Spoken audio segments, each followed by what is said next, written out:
Tanjiro Kamado, someone that many of us know as this child, this young boy that believed in the good of everybody, even in the good of those who are demons, those who are wretched, the ones that would kill and feed on other human beings. He saw the good in them.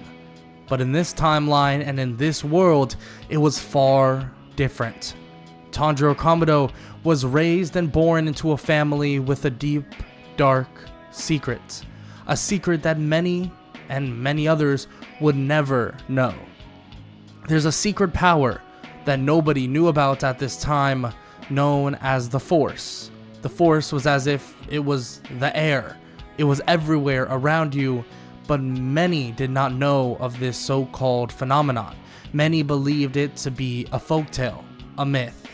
The Force derived off of many of things, either peace, harmony, finding inner focus within yourself, and you would walk the line of what they know as a Jedi. But Tanjiro's family, at least back in his ancestors, they did not walk that line. They walked the line of power.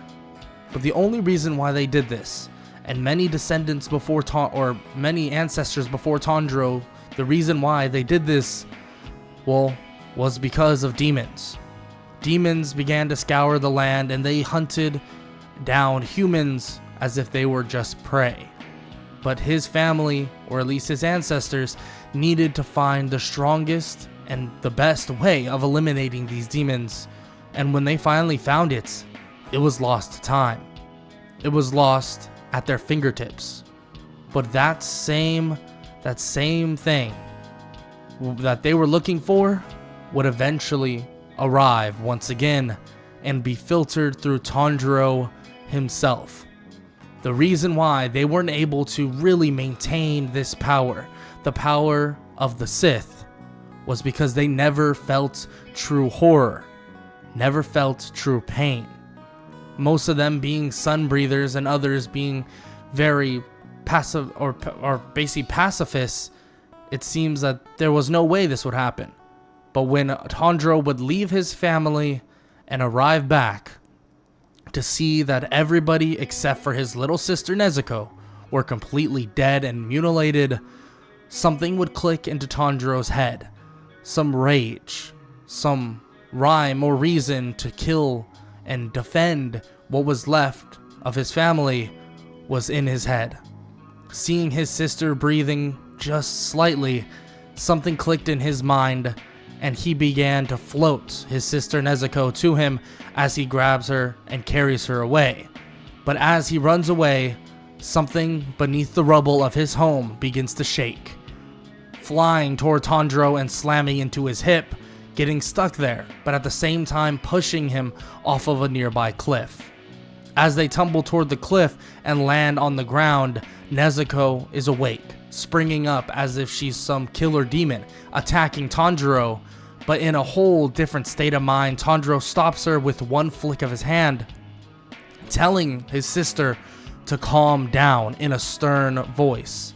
She would then sit on the snow and wouldn't say a word and wouldn't have one reaction. Tanjiro would pat her on the head, but wouldn't really smile much. It seems like the power that is creeping within Tanjiro is taking away that, well, the niceness that was once within this child. Tanjiro would then sense something coming nearby. A sword would come sweeping through the snow, going for the head of Nezuko. Tanjiro would immediately stop it mid-air, right before the slash could go through her neck. Tanjiro stares at the person in front of him and begins to push him back toward a tree, slamming him hard against the tree, telling him not to ever touch his sister. Tanjiro begins to lift him up that said tree, but just as he does, he passes out. Tanjiro lays there completely out cold as the man, the Hashira, the water Hashira more specifically, stands there in complete shock. He wonders who this is, how he was able to do that, and what is that on his hip. He goes to touch the metal or metallic weapon on his hip, but it seems like it's attached there and it will not move no matter what. He waits for Tanjiro to awaken, and it's as if he isn't that same person that he was during that state of pure rage. But at the same time, he is not some nice kid. Tanjiro would then question the man by the name of Tomioka about what the heck is going on. Tomioka explains that his sister is a demon, and it seems that he's gotten her under control. He has no idea how, but it seems like the boy has a power that many people wouldn't even believe existed. He's heard about something in the books that he's read, but nothing to this extent. Tanjiro doesn't really know what he's talking about, but nonetheless, he picks up his sister that is currently awake, and Tomioka says that if he chooses this path of killing demons to avenge the family that he lost, that he might want to get some training. Tanjiro continues to walk past, ignoring Tomioka at this point. Tomioka says one last thing and just tells him that basically good luck, after he tells him that demons die in the sun, so he might want to get his little sister into some cover. Tomioka would then leave and would hope that the young boy would make a right decision and hopefully find some sort of training. Maybe it's with Urokodaki, the recommendation that he would drop in, or maybe it's with someone else in the future. But this boy, hopefully he doesn't waste his talents on just walking around and doing nothing. But Tanjiro would be doing far more than he possibly would believe. He would want to go to this so-called Urokodaki. After getting his sister a little bit of a box-like area to basically hide in from the sun, Tanjiro would head over to this mountain that housed one of the former Hashira of some sorts, and as night began to basically come, he would run across his first demon. This demon would be known as the Temple Demon. The Temple Demon would approach out of the building that he's feasting in and see Tanjiro, immediately thinking that maybe Tanjiro is one of, another demon, telling him to get away, and that basically he's eating this prey on his own. Just as he realizes, though, Tanjiro is not a demon, it's only the girl next to him. He immediately dashes at Tanjiro, but immediately Tanjiro grabs something right next to his hip. It's as if it's this metal or metallic like hilt, and it immediately gets holstered out of Tanjiro's, or right into Tanjiro's hand, and as Tanjiro swings it toward the demon, immediately this glowing red light swings across the demon's face, slashing his face in half entirely, and immediately the demon begins to crumble into nothingness. Tanjiro is in complete shock and begins looking at this hilt-like thing. It's very similar to a sword's hilt, but it's a little bit thicker, but it's also this shiny silver. But what came out of the hilt was no blade. It was this light, this beam. He doesn't even know how to explain it. He walks over to a tree and swings toward it as the tree just slashes in half and begins to tumble down to the ground and makes a loud noise. While this all is happening, someone is currently watching them.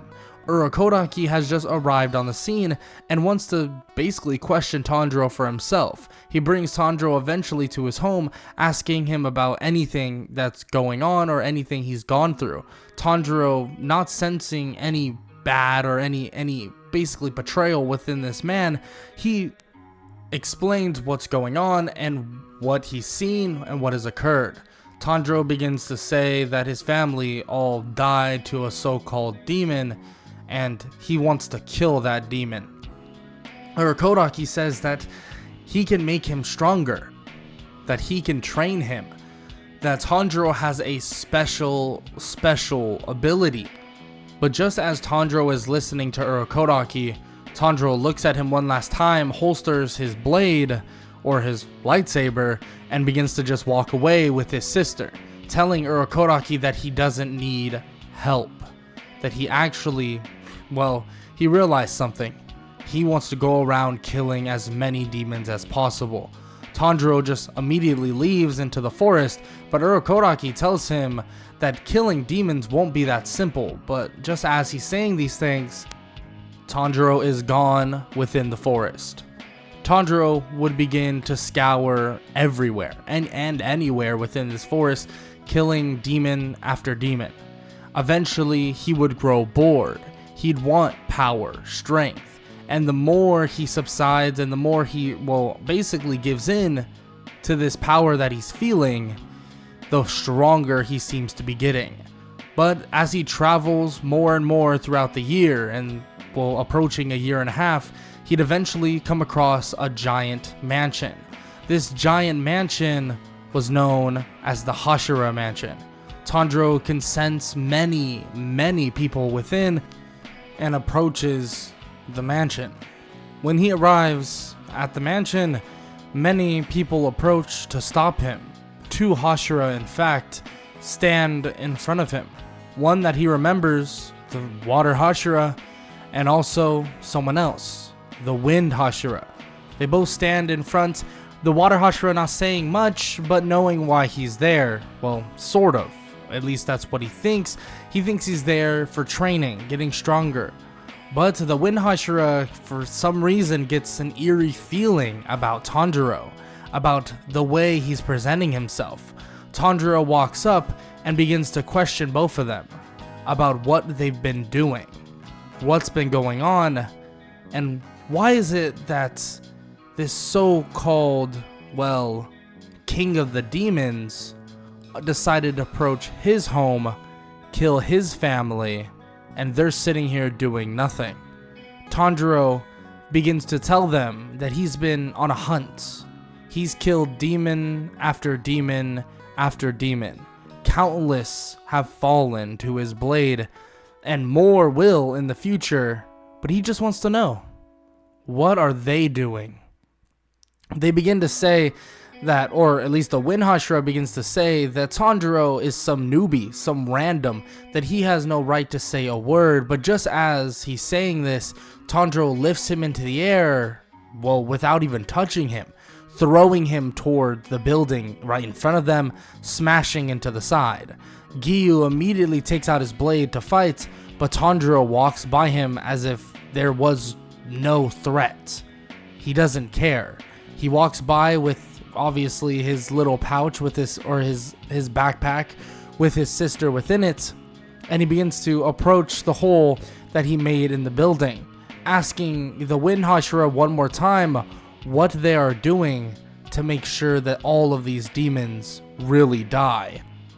This large commotion would then bring the rest of the Hashira and everybody else that is currently there to their location.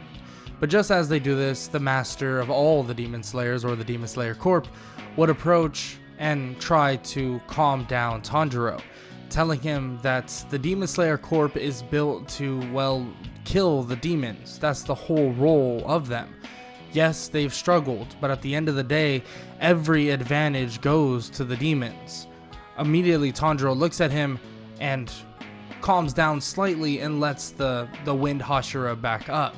He doesn't attack him once again, but he tells him that he's going to be hunting down these demons, and if any of them get in his way and mess up, that they're going to have to deal with him. Just as he begins to walk away, some of them question the demon in his bag. Of course, they've been able to understand that Nezuko, or his little sister, is currently a demon, and Tanjiro tells them that, she's fine, that he has it handled, and that she doesn't attack anybody. But even if she wanted to, frankly, it doesn't really matter if she does. It's his little sister, and nothing's going to stop him from allowing her to do so. But at the end of the day, he wants her to be safe. So if that would lead her to danger and will lead him to more conflict, he would like to stay away from that. He just begins to head out, just as some of the Demon Slayers there, aka some of the Hashira, begin to tell him that the Slayer exams are coming up, so if he wants to kill more demons, that would be an opportunity for him to do so. Tanjiro thinks about it for a second and decides that he will take them up on that. When later on he would arrive at the Slayer exam, not for the intentions of even passing, just the intentions of killing every last demon he can possibly spot. As he basically is told the rules and what's going to happen, he's barely even listening to what's going on, eventually leading him to walking into the forest, killing every single demon he can possibly see. And it's as if now the demons are cowering after every single step he takes. The demons can be heard screaming in the distance as Tanjiro is just walking in their direction. It's as if he's giving off this aura of complete and utter darkness and a complete and utter, fear. That's what Tanjiro is instilling in some of these demons, eventually leading him to come across what is known as the Hand Demon, a disfigured and large demon that seemingly has no head. He would taunt toward Tanjiro, but then the closer Tanjiro would get, the pressure would feel immense. Tanjiro would begin to breathe in and out as his blade or his lightsaber would then appear. It's as if it's connected to control over this so-called breathing that these Hashira use. It seems like his power is very, very interesting. He's realized it throughout this entire time. When he breathes in and out, if he does it improperly, it hurts him. It feels imbalanced. At the same time, this power that he uses, that it's external to his breathing, seems somewhat connected.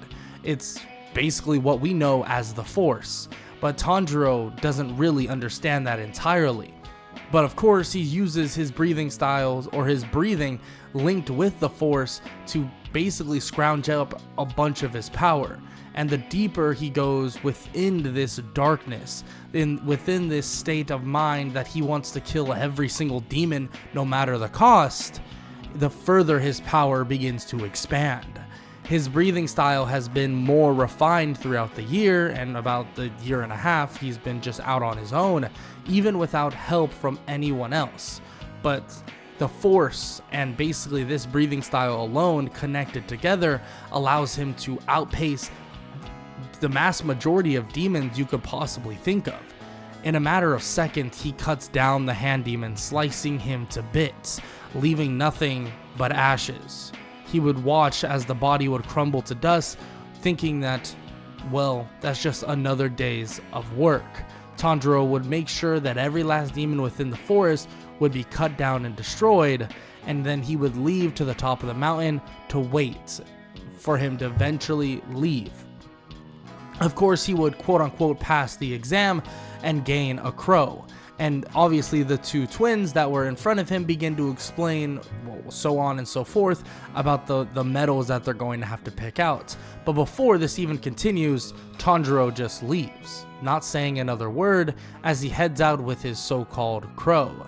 He would begin cutting down, demon after demon he can even find and get his hands on, and eventually would be given small, minute missions that he would eventually decide to go on.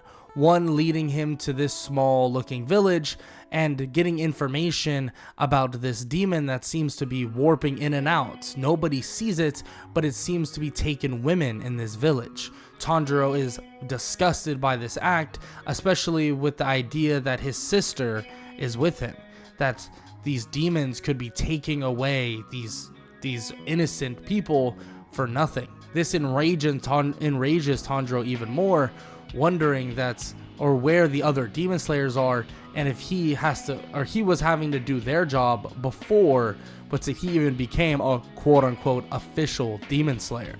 Nonetheless, he would get information from the locals either by force or by volunteer, eventually leading it to be finally the night. Tanjiro would wait and eventually sense something within the ground, and just as he popped out, or this demon popped out of its little portal, or whatever that little circle is, Tanjiro grabs him out of the air using the force, slamming him back into a wall and then into the ground. Immediately when the demon tries to leave once again and then hopefully use some sort of demon blood art or any strength that the demon has, he refuses to let him, keeping him right where he wants him, and begins to crush his fingers into his own hand. Doing that begins to contort the demon's body into some sort of ball. Tanjiro begins to crush the insides of the demon, and of course the demon doesn't really feel much, but Tanjiro walks up, slicing the demon, or the ball of the demon, into literal bits. The demon is practically nothing at this point, and Tanjiro watches as it fades to dust. Just as he does this though, he looks toward his lightsaber, and he's relatively curious about, well, what this thing is actually made of. What does this thing even do? Of course, he's killed multiple demons with it, but he's heard of this whole Nietzsche ring blade thing, that he needs something to kill these demons or decapitate these demons. But his lightsaber, or whatever this thing is, does just the job. Frankly, far better than any Nietzsche ring blade. He doesn't necessarily understand the backstory of it, but maybe one day he'll understand it. With that said, he just immediately leaves. Of course, he's quick to the punch and he gets things done as quick as possible. One thing that he despises about the Demon Slayers is everything, it seems so drawn out. Where's everyone else? What are they even doing? And he wants to know how much strain the Hashira currently are in. How much work are they doing? I mean, Tomioka, the water Hashira, was even too late to save his own, or Tanjiro's family. So what does that say about the Hashira? Are they really that powerful? Maybe there's something that is missing for them. Maybe they're just using, well, breathing styles that aren't strong enough. Maybe they're using a power that isn't strong enough. Tanjiro looks at his own hands and he continues to move wherever this so-called crow tells him to, eventually arriving at this city, this little city that seems to be bright, especially for it to be extremely late at night. He begins to travel through the area and begins to sense around to see if he can spot the demon, eventually finding that so-called demon. Just as he does though, he recognizes the smell, the feel. He knows exactly who this is. This is the demon that killed his family. In a matter of seconds, Tanjiro is standing in front of that said demon, and he looks at him. Why do you look so human-like? Tanjiro says this, and the little girl and the woman right next to this man are confused. You know exactly what I'm talking about. Hiding in this human flesh, it must disgust you. You're not even looking like your true form, huh? I mean, that's what I would assume. Tanjiro would then lift him toward the air, and Muzan Kibutsushi, seems to actually be struggling, being caught off guard. His eyes grow wide, and he realizes what this is, who this is. This isn't real. This can't exist.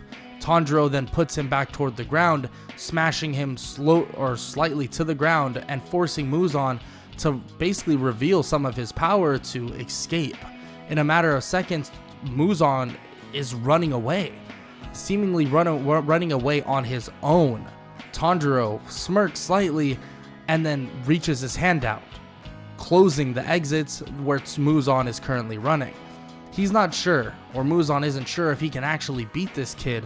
Not at the moment, because if all is real and all is true, and this kid is exactly what he's been fearing, this is gonna be far worse than that so-called sunbreather Yorichi.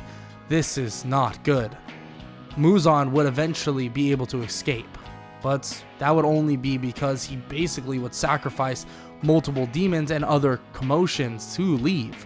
Of course, now Muzan has, well, the idea of where and basically who this person is, but this can't be. Is this really the Sith breather? The one that basically has thrown away the mass majority of humanity within himself? Because of what? Because of him. Muzan then realizes, it clicks in his head, he created this. Muzan created the one and only Sith breather in thousands of years, ones that seem to be myth that never existed. He created it. He realizes what he's thinking, and he realizes that things need to be ramped up and things need to begin quicker than he possibly could imagine. And these other, well, higher tier demons need to exterminate the demon slayers as quick as possible, because who knows how strong this Sith breather truly is. Nonetheless, though, Tanjiro would meet with this other demon by the name of Yushiro, obviously meeting Lady Tamayao and speaking about a so-called cure. Tanjiro begins to tell her that he has no intention of trying to cure these demons, but then she points at his sister, saying that more or less they should be worrying about her. Tanjiro nods slightly and says that whatever they need, he'll get it for them. But I mean, obviously it's gonna take some time. Tanjiro is then told that they need the blood of the 12 Kizuki, higher tier demons, and just as she says this, Tanjiro says it's fine, and says that she should probably take some blood of his own, because I mean, the way Muzan ran away from him, well, it kind of seems as if his blood might be actually useful. Lady Tamayao is shocked to hear this, and Yoshiro can confirm it, that Muzan, he might have not been quote-unquote afraid, maybe he's just concerned over the fact that he doesn't know enough about this young man. He doesn't know enough about Tanjiro. He doesn't know if he's that strong, that weak, or beatable. Is he beatable? That's what Muzan is terrified of. He's always under the impression that every single human is beatable, but he knows so little about the Sith. This so-called Sith breathing, these blades that are brighter than the sun. They are no normal blades. A blade that is made out of a phantom ghost. A blade that is made out of no metal you would ever see on this planet or many others. It's something different. Even Muzan knows to be afraid of the unknown, and that's why he ran. Tanjiro says that he doesn't care why Muzan ran, next time he won't be getting away. He took it too easy and too lax, especially when he caught him off guard, thinking Muzan wasn't as strong as he was. But Tanjiro can now tell where the depths of his power truly are, that maybe or maybe not, he might have not been able to beat him at that point, but at least Muzan being afraid of the unknown has given him the advantage. Of course, Lady Tamayao and also Yushiro are pretty shocked at hearing this. This is a boy. He's not a man or anybody that is of really big stature, Tanjiro, but he speaks as if he knows everything in absolutes. He speaks as if he knows so much more than practically everybody else. Nonetheless, his little mission of getting these 12 Kizuki's blood would then be confirmed. Tanjiro would tell her that he will have it handled and there'll be nothing to worry about. That as long as they can get a cure up and running for his sister, and also him being able to cut the head off of Muzan himself, he'll be happy. But just as he says this, of course, Lady Tamayao brings up the fact that there's a good chance that Muzan has conquered that he might be able to live getting his head cut off.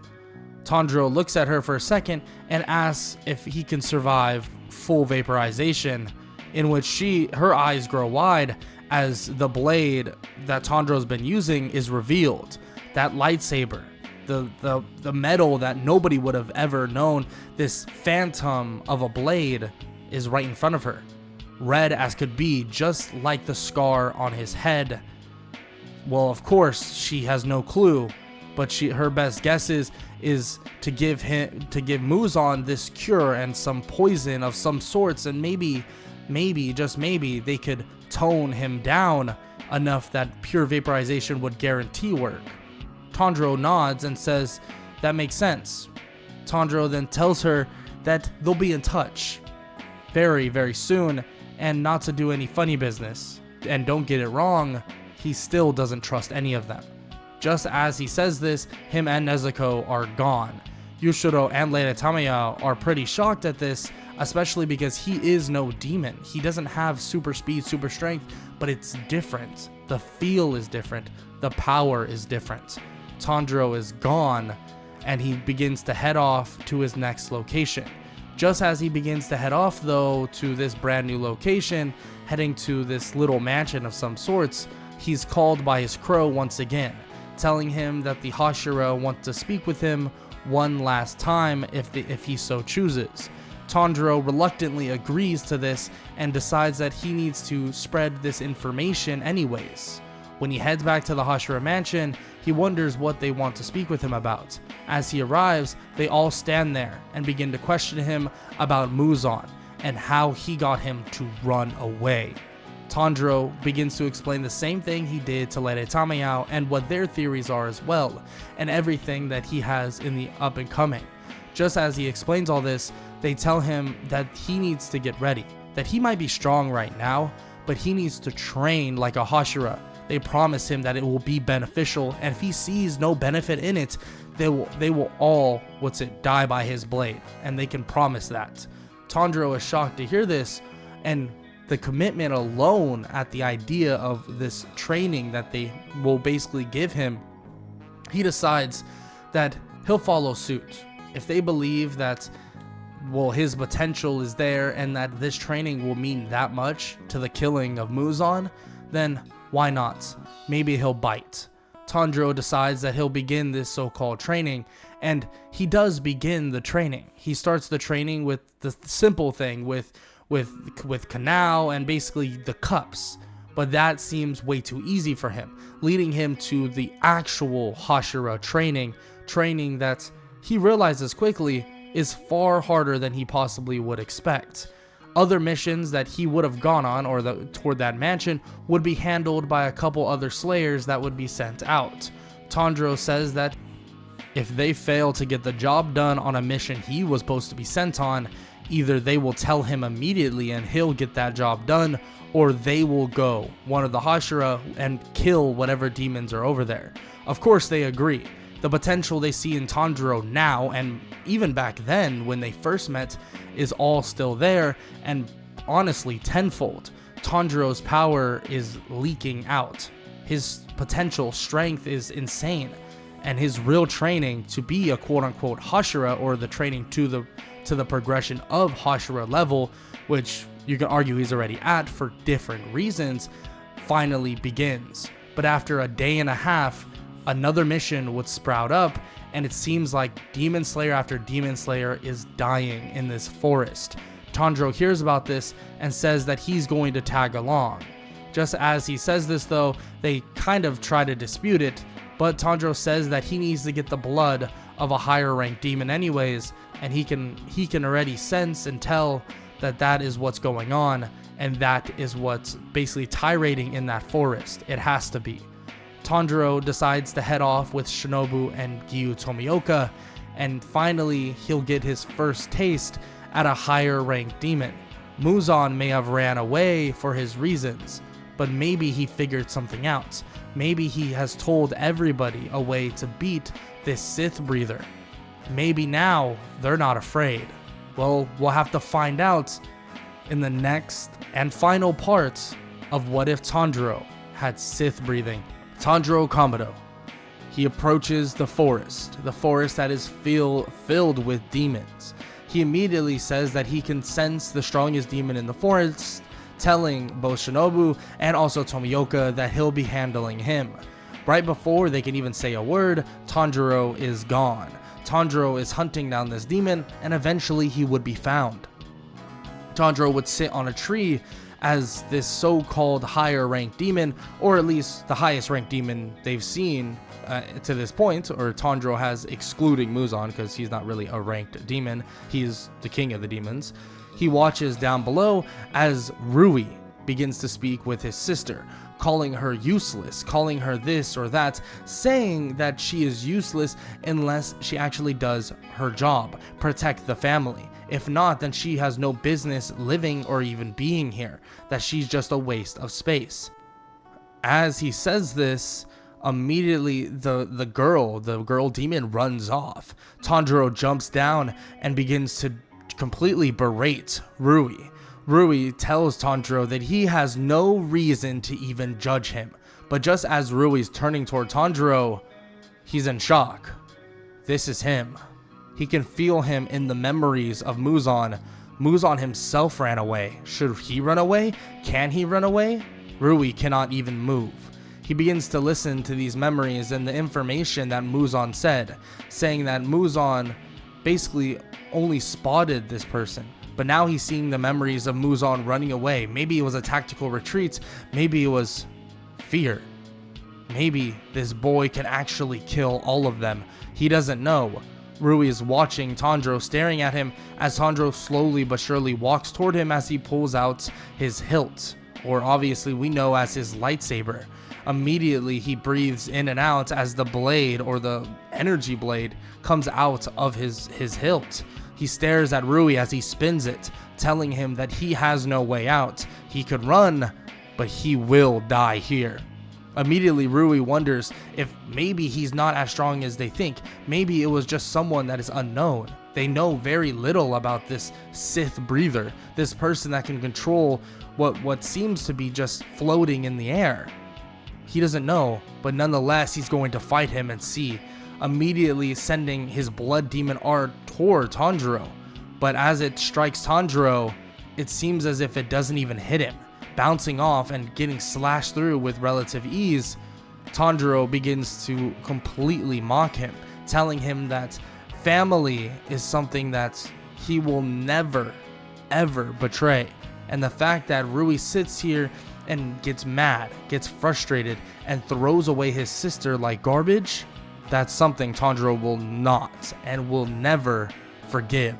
Tanjiro walks toward Rui and stares daggers into him, and Rui cannot move an inch.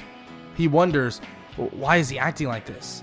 He wonders why Tanjiro is so upset about this specific event, and he realizes something. Muzan changed this boy's sister into a demon, and now maybe the sister's dead? Maybe there's a reason why he's so angry. Maybe he's protecting her? Well, this would come to fruition as Nezuko would crawl out of her box. Rui would immediately see this as an opening, sending these strings toward Nezuko as if he's trying to kill her, but Nezuko herself is able to dodge out of the way with relative ease. Tanjiro shakes his head and lifts Rui into the air without even touching him, using the power of the Force.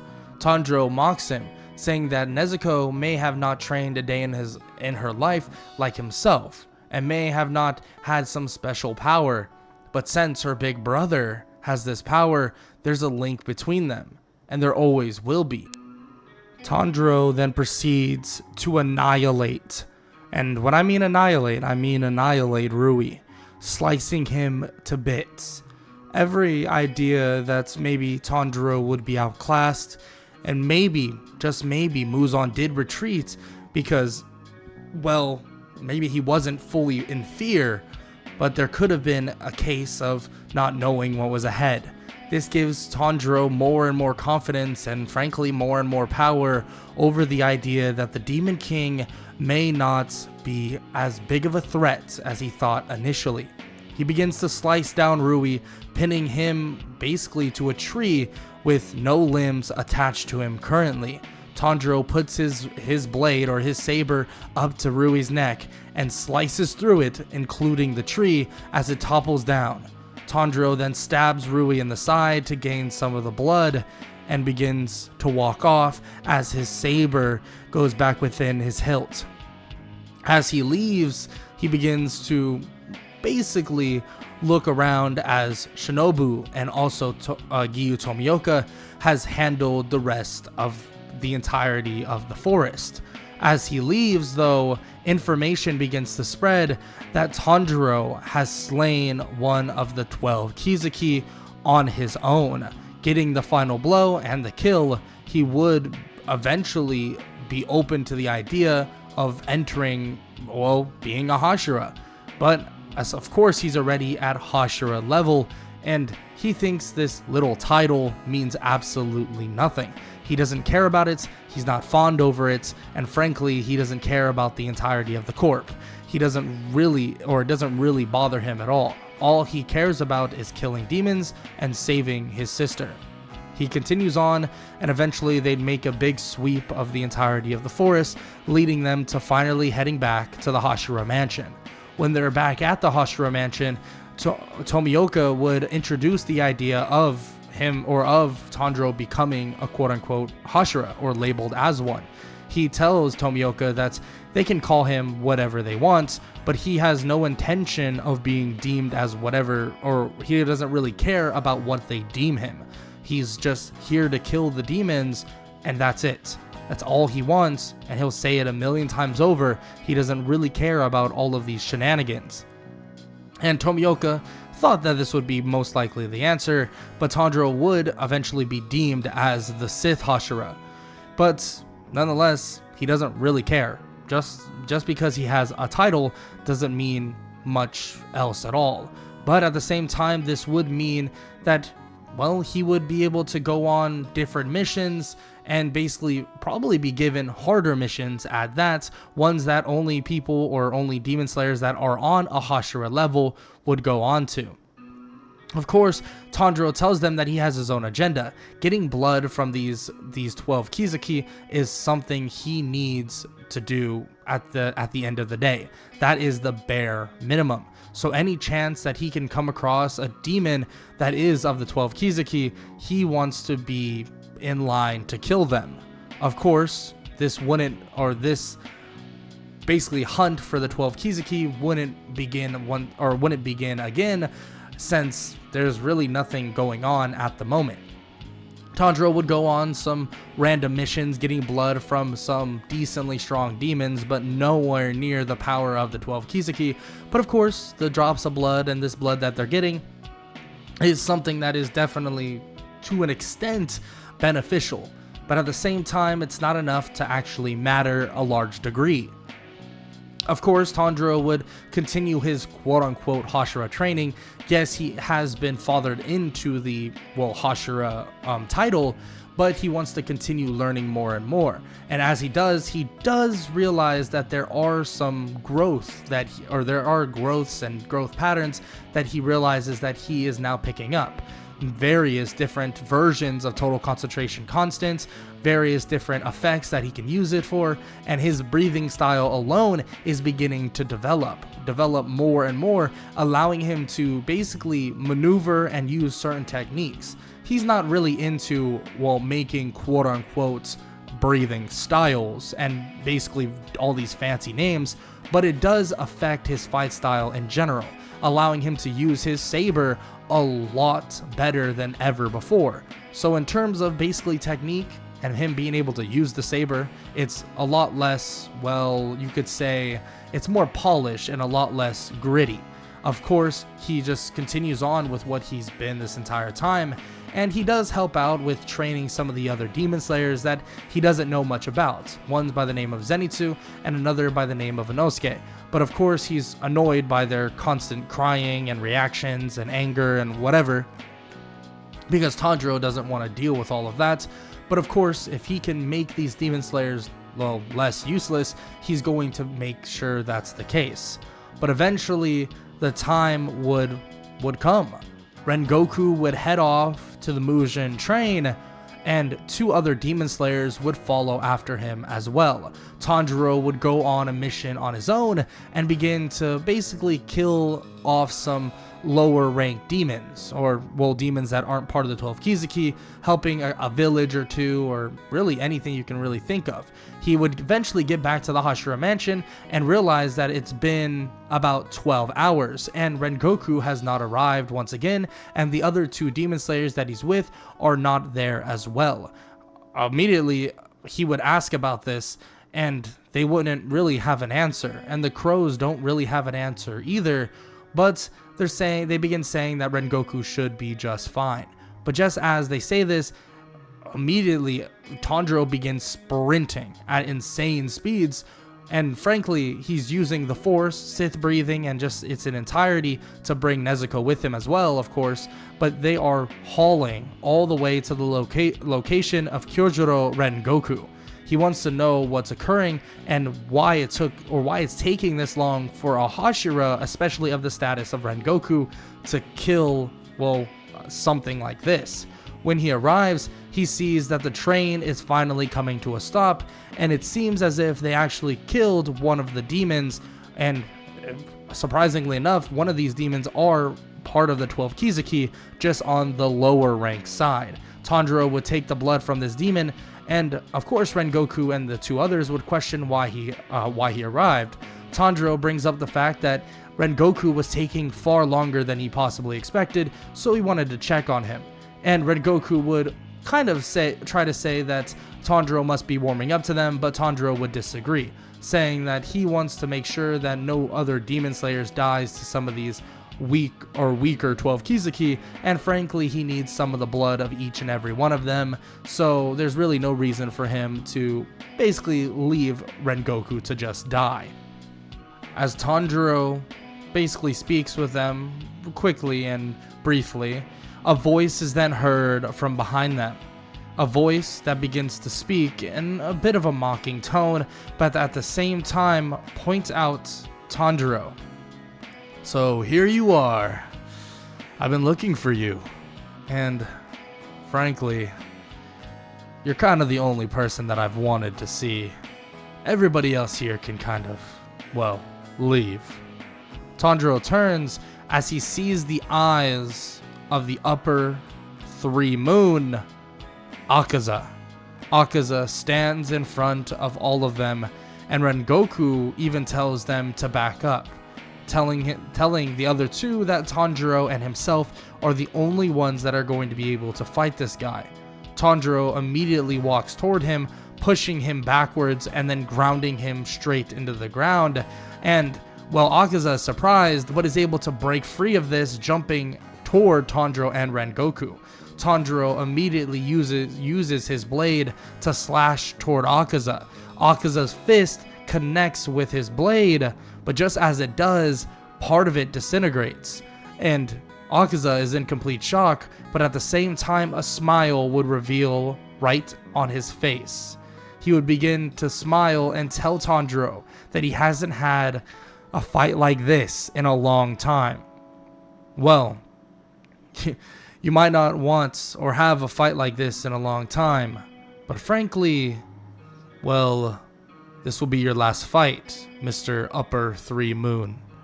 Tanjiro dashes toward Akaza in a matter of a split second, and it's as if Akaza's hits are missing wildly. Tanjiro slices off every limb of Akaza, but they're regrown in a matter of seconds. But even Akaza can realize that his regeneration is slowly deteriorating. It's as if his regeneration is just slowing down entirely. He slices off arm after arm, and eventually Akaza is struggling to regenerate entirely. Tanjiro then tells Rengoku that help is not needed, that he can handle this and to not worry. But just as he says this, Akaza is able to catch Tanjiro off guard, landing a really, really nice punch straight to where his liver and kidneys are.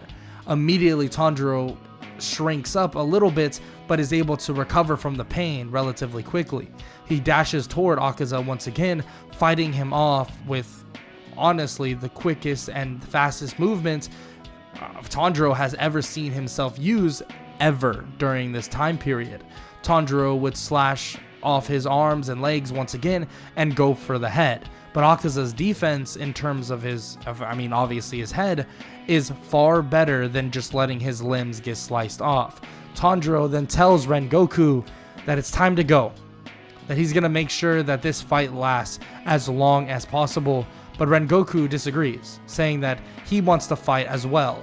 He dives in toward Akaza, slicing toward his neck, landing and almost cutting off his neck as well. And Tanjiro realizes that with Rengoku, it does give him more openings. But at the same time, he's never trained or fought with another person like this, especially with someone that he could straight up kill if he messes up one swing of his lightsaber. He doesn't want to kill Rengoku, that's what he's worried about. At the same time though, he knows that the death of an upper moon like Akaza could mean the world, could mean everything to the Demon Slayers, and could mean everything to him, meaning that he can take on someone this strong and frankly not struggle that much. He might have allowed Akaza to land a couple hits, but those couple hits will not be sustained. Tanjiro continues to batter Akaza with Rengoku's help, and he tells Rengoku that if he feels any ounce of disadvantage, that he backs out immediately, because he doesn't want basically Rengoku to, for one, die, but also get in the way of himself.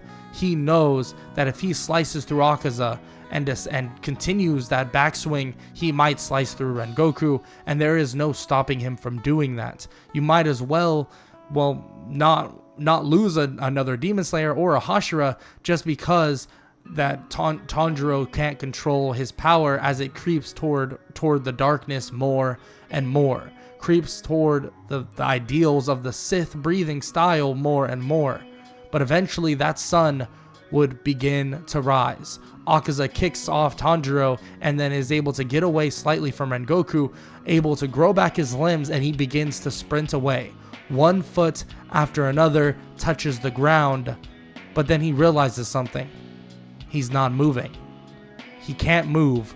He punches toward the ground, tries to get off. He uses everything he possibly can, even Blood Demon Arts, to get Tanjiro off of him. But Tanjiro stands there with his hand out, and not even with his lightsaber on his hand out alone, grabbing Akaza, forcing him still with the force. He refuses to let him go. The struggle does not matter to him. The struggle does not matter at all. He holds him exactly where he wants him, pressuring more, crunching down on every part of Akaza's body, squeezing his hand more and more and more until Akaza is embedded with the ground and the sunlight is at its peak. Tanjiro smiles and says that for one of the strongest demons on this planet, he was pretty useless. Tanjiro smashes his hand into itself as Akaza balls up into a little ball, and the sun rays begins to melt Akaza as he screams in complete agony. Tanjiro walks over, stabbing him with that so-called needle to basically gather his blood as he holds Akaza still as the sun begins to get rid of Akaza entirely. As Akaza disappears, Tanjiro staggers backwards and falls to the ground, completely out cold and completely drained of all stamina from the amount of, strength he had to use. He might be strong, and the force might be strong within Tanjiro, but at the same time, Akaza was a very powerful demon, and holding him in place to allow the sun to entirely rise is one hell of an accomplishment on its own.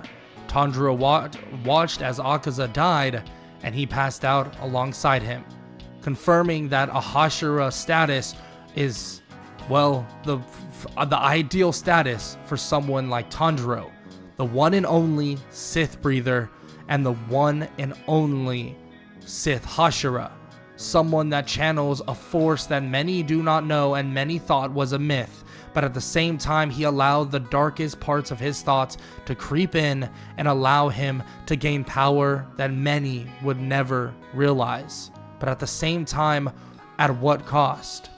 At the cost of his sanity, at the cost of the personality that he once knew, and at the cost of the goodness of hearts that he had before.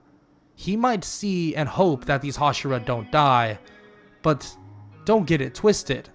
If they were to, for the greater good of killing every last demon, Tanjiro wouldn't care. He felt that Rengoku was useful enough in the grand scheme of things that he didn't want him to die, but if he did, and that meant Akaza's death as well, that would be good enough for him. Eventually, Tanjiro would wake up. It would be a while, and frankly, he'd be staggered a lot, but he would wake up to some news he didn't want to hear. Some news about Zenitsu, Inosuke, and also Tengen Uzui to heading off to the entertainment district and to handle demons over there. Tanjiro having lack of faith in some of these Hashira. And of course, everybody is very optimistic at the fact that Tanjiro has killed an upper moon. Someone that strong, an upper demon. Number 3 demon, in fact. What does that say about the other Hashira? What does that say about the potential of the Corp? That says a lot. But Tanjiro doesn't have faith in the Corp like that. He doesn't have faith in the idea that they'll be able to handle whatever demons ahead of them, and Tanjiro would wait. He'd bide his time and allow himself to wait for information to come from the entertainment district and the crow that would soon be, well, swept over and shown and spoken with him. And as he waited, he was correct. He could sense the presence of the crow approaching, and immediately it's beginning to be said that Tengen Uzui, Zenitsu, and Inosuke are fighting the upper six demon, Daki and Gyutaro. Of course, Tanjiro would stand up and begin to head out, and immediately the snake Hashira, or the serpent Hashira, would immediately tell him that he can go handle this. He'll go check up on him, but Tanjiro disagrees, saying that he's too slow, that he won't get there in time. Tanjiro dashes off at insane speeds, and you can tell, even with him being out of commission, the power that he's gained throughout this entirety, or this time, over the course of every demon he's killed, it seems like he's getting stronger and stronger and stronger. When Tanjiro would arrive on the building above the fight, he'd see Daki and Gyutaro immediately fighting both Zenitsu, Tengen, and everybody else. And it would be apparent that there was no chance that they would be winning this fight alone. But just as they were beginning to think this, both Daki and Gyutaro would freeze mid-air and begin to float. Stuck mid-air, Tanjiro would be sitting on a building with both hands out, staring at the two demons. The two demons' eyes would grow wide and then realize what's in front of them. The fear in them would be immense. The scary factor of Tanjiro staring daggers into them and the inevitable crushing of them and death is something that is rushing into them and flowing within them as well. There is no way out. There's no escape, and there's no escape from the dark side of the Force. And Tanjiro sits there holding them hostage and holding them up, not being able to or forcing them to not move an inch, and he mocks them, telling them that Akaza was so much stronger, but Akaza still died. And Akaza, well, let's just say Akaza was far stronger than them, and frankly, they're not an upper moon. There's no way. They're just way too weak. Tengen looks at Tanjiro as he says this and is shocked. It's as if he heard Tengen say the exact same thing, but Tanjiro is saying this at a place of experience, at a place of complete contempt. Tanjiro knows how strong he is and how powerful he is compared to everybody else, and he knows that this is the end for every last demon, and it all starts here. And frankly, it all started the day his family died. Zenitsu, Inosuke, and Tengen Uzui would slice off the demons' heads, and the fights would end abruptly, just like that. Of course, Tanjiro would sit there and grab the blood that he needs, sending it off toward Lady Tamaya. And they become closer and closer, and frankly, extremely, extremely close to the demon's cure. And eventually, the fight with Muzan would be around the corner. But that is a story for another day, and maybe a story that won't be told of the one and only Sith breather and the one and only Sith Hashira, Tanjiro Kamado.